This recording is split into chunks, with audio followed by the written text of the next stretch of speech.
Fight Night, Thursday night in the heart of Berlin, Kreuzberg in Wavespace. So we build up a ring tonight and get in the ring together with two startups, one corporate and one VC startup, and etVenture and myself.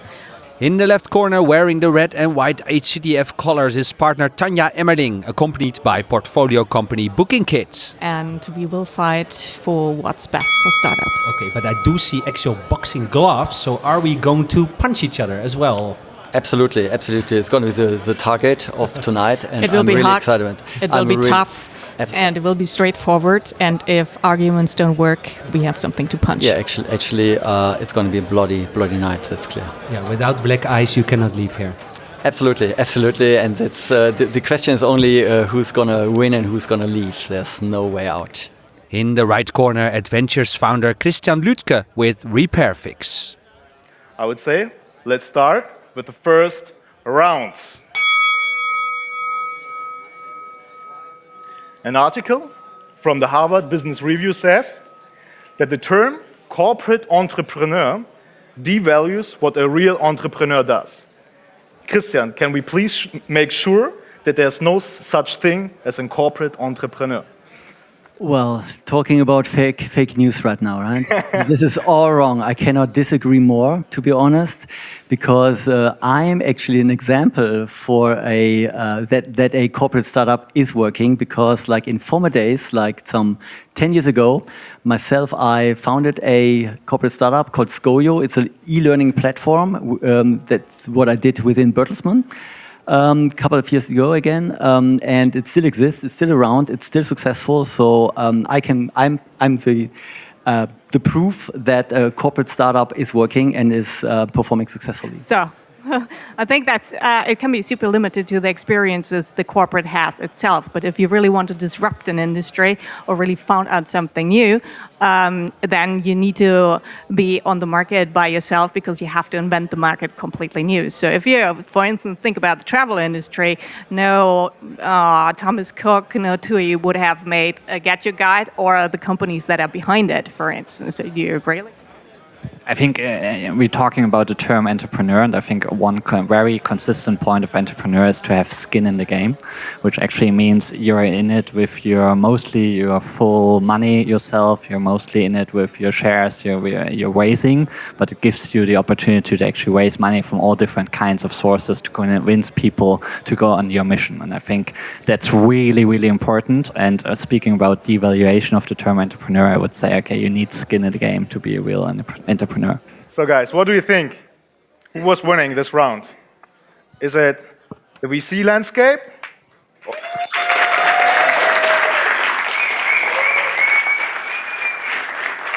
Or the corporate one?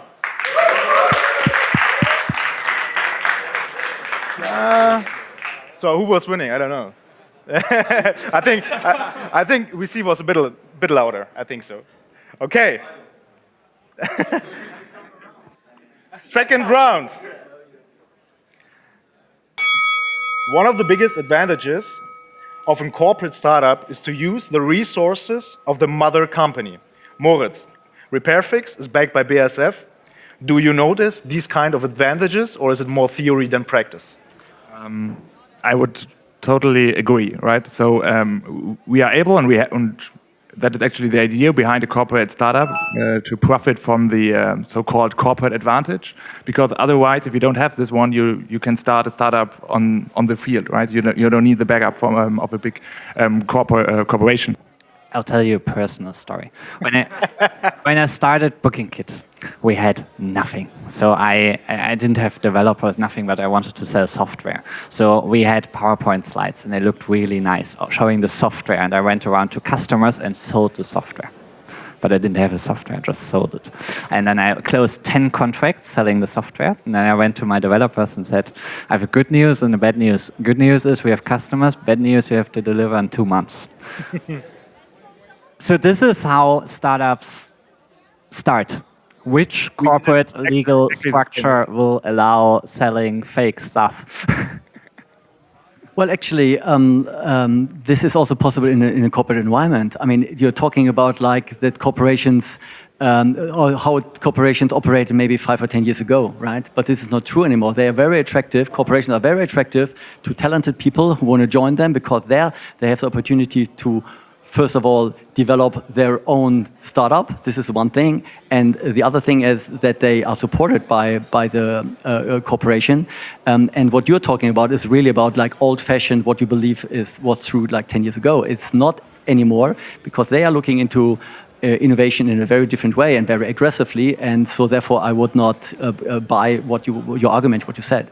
I hope that's true. But in the end of the day, they're all tied to compliance, and so they have some regulatory in the back, so they will always discuss. Yeah, but it's not so bad to have some rules and some processes, right? So if you're looking for, I don't know, companies, just VC-backed companies like Uber or WeWork, I don't think that they are such good companies regarding compliance stuff and all this kind of topics. And if you look, for example, if you talked about disruption, that you need to be a startup to really bring disruption to a market, right? If you're looking into our market, so the mobility market and future mobility market, you can compare models, VC-backed models like Uber, for example, and then you have, for example, car-sharing companies like DriveNow or ShareNow or Clever Shuttle, which is also backed by Deutsche Bahn. And I would say from an economical and society perspective, these kind of models are much more sustainable, right? Because they can use the resources of a corporate, and they don't have to treat their drivers and their employees like, I don't know, cows or something like that. So I think for society, it's not the best thing just to follow the VC-funded startups. Yeah, come on. On corporate. I mean, like, just... You don't want our money? I mean at all. Don't punch me. Or corporate. No! Whoa! She thinks it's a good idea that you stop growing because Less paywall. you don't like the politics. So I don't know what the investor will tell you because you're so closed and working together and all this stuff. So just ask her. I don't know. What The question is not growing, it's just understanding the pains coming with growth. And I think that's the main point, to say understanding these pain points. And doesn't mean you shouldn't grow. It doesn't make sense. It means you need to understand what's the downside, and the upsides outweigh the downsides. But still, you should be very aware of the downsides. And I'm just speaking from experience because you asked for my problems.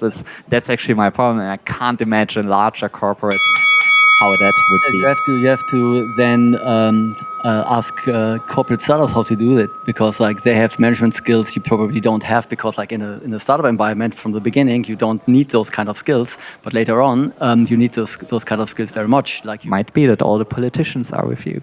Hey. Politics is about how to scale up a business, right? But usually you don't only have the people that make the strategic decision to say, let's cannibalize our own business. You also have the people behind it that work in the core business. And they usually are very defensive, and they won't cooperate usually if they know that's their own job they are tackling at that point.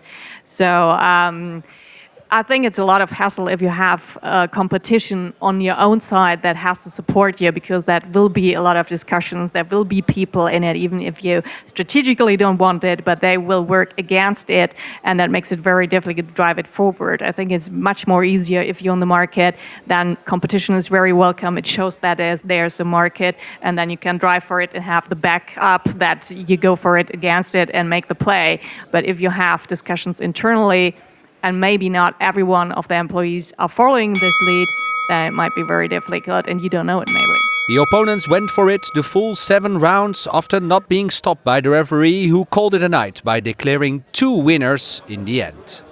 I think the atmosphere was very good. I think the moderator kept it very balanced, and I think this 6 minutes kind of really helped to keep it still structured and interesting. Thank you. Thank you. Yes, and now no black eyes. I see no black eyes, no real injuries. No, we punched harder, so. Okay. You should see the others. One thing is for sure, this was not the last battle. Want to know more? Then please subscribe to all of our channels, and see you next time.